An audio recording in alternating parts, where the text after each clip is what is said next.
جب ٹارچر ہو رہا تھا حضرت سمیہ اور حضرت یاسر اور حضرت عمار پر، بات کہتے میں جھجک ہوتی ہے، بیٹے کو، جوان بیٹے کو، عمار کو ایک ستون سے باندھ دیا گیا، ان کے سامنے ان کی ماں کو برہنہ کیا، حضور پاس سے گزر رہے ہیں اور کیا کہہ رہے ہیں؟ اصبروا یا آل یاسر فإن موعدکم الجنہ، اے یاسر کے گھر والوں صبر کرو، تمہارے وعدے کی جگہ جنت ہے، جنت میں تمہارے استقبال کی تیاریاں ہو رہی ہیں، صبر کرو۔ اور انہوں نے صبر کیا۔ حضرت سمیہ کے سامنے ابو جہل نے ایک چھوٹا سا بت کوئی پیش کیا، ایک دفعہ کہہ دو کہ ہاں اس میں بھی کچھ ہے، اسے بھی کچھ اختیار ہے، میں چھوڑ دوں گا تجھے۔ انہوں نے تھوک دیا اس بت کے اوپر اور غصے میں آ کر اس نے برچھا جو ہے، برہنہ تو کیا ہوا تھا، ان کے شرمگاہ کے اندر مارا ہے جو پورے جسم سے آر پار ہو گیا۔ یہ تھا صبر۔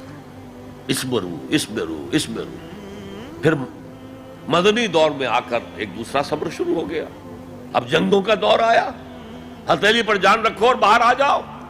وَلَا تَقُولُوا لِمَنْ يُقْتَلُ فِي سَبِيلِ اللَّهِ أَمْوَاتٌ بَلْ أَحْيَاءٌ وَلَٰكِن لَّا تَشْعُرُونَ يَا أَيُّهَا الَّذِينَ آمَنُوا اسْتَعِينُوا بِالصَّبْرِ وَالصَّلَاةِ، اے اہل ایمان مدد حاصل کرو صبر سے اور نماز سے۔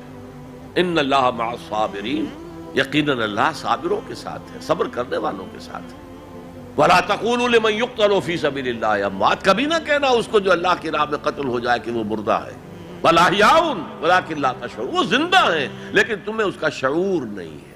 وَلَنَبْلُوَنَّكُمْ، اور ہم تمہیں لازماً آزمائیں گے، بِشَيْءٍ مِّنَ الْخَوْفِ وَالْجُوعِ وَنَقْصٍ مِّنَ الْأَمْوَالِ وَالْأَنفُسِ وَالثَّمَرَاتِ، خوف سے آزمائیں گے، بھوک سے آزمائیں گے، فاقے آئیں گے، اور جان اور مال اور ثمرات کا ضیاع ہوگا، نقصان ہوگا۔ وَبَشِّرِ الصَّابِرِينَ الَّذِينَ إِذَا أَصَابَتْهُمْ مُصِيبَةٌ قَالُوا إِنَّا لِلَّهِ وَإِنَّا إِلَيْهِ رَاجِعُونَ، اے نبی بشارت دے دیجئے صبر کرنے والوں کو۔ صبر کرنے والے کون؟ جب ان پر کوئی مصیبت آئے، کوئی تکلیف آئے، کوئی آزمائش آئے تو وہ کہیں ہم اللہ ہی کے ہیں، اللہ ہی کی طرف ہمیں لوٹ جاتے ہیں۔